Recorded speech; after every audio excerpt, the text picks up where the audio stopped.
So guys, in this video we are going to install Python on our Windows operating system in Kali Linux or in Ubuntu or any other Linux based distributions. The Python comes by default, so you don't need to install, but if someone want to code in Windows, then you need to install this because Windows does not have Python by default.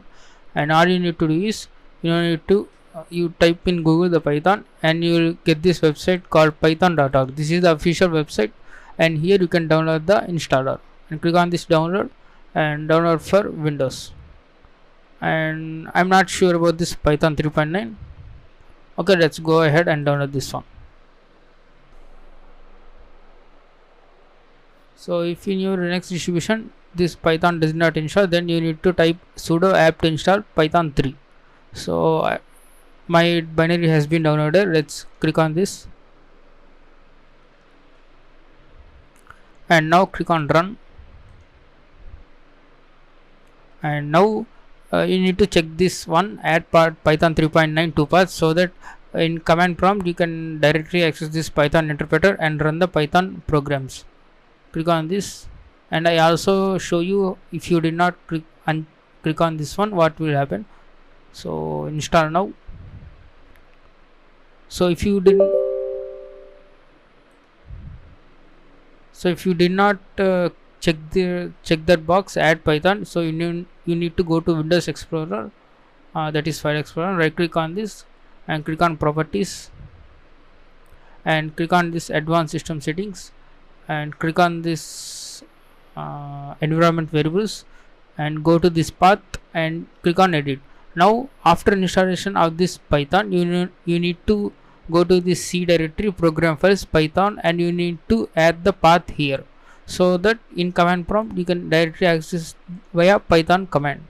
So if you type Python in CMD, then you will get the interpreter, and you can also install run the programs. So this Python installation will take some time. Let's wait.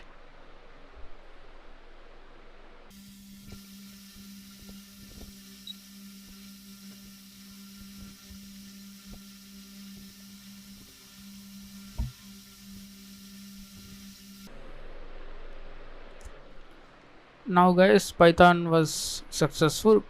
Click on close. Now one way to verify whether Python is installed or not, you need to open the command prompt and type the Python. So as you can see, Python 3.9.0, and you can see there are three greater than symbols. This is called interpreter, shell or command interpreter. You need to type the commands related to Python. So let me close this, and I want to show you one more thing, that is this one, IDLE. So IDLE stands for Integrated Development Learning Environment. So this is like somewhat like text editor. We can set the fonts, you can just arrange the colors, and you can also set the keyboard shortcuts. So this is the Python interpreter, sorry, IDLE, and this one is the Python interpreter, and here I can type the commands related to Python. So first we are going to type is hello world. So normally if you want to learn any programming language, the first program you will do is hello world, to make sure that your environment and was correctly installed and your program is correctly running. So I want to say print. So this print takes the string as a input to this argument, and then it will display on our screen. So if you are coming from other programming languages like C, that is printf, and here it is only print, and you need to say you need to give the quotations and say hello world. So now I am going to run this. You can simply hit enter to run this Python piece of code. So as you can see, we have the hello world. So this is a normal way of executing this single Python commands.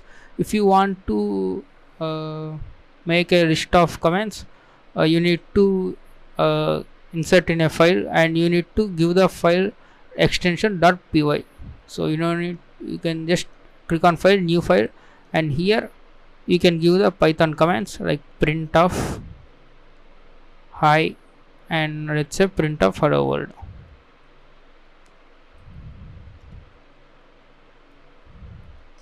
So all you need to do is first you need to save this file. So click on the save, and it will ask the destination where to save this. Let's say documents.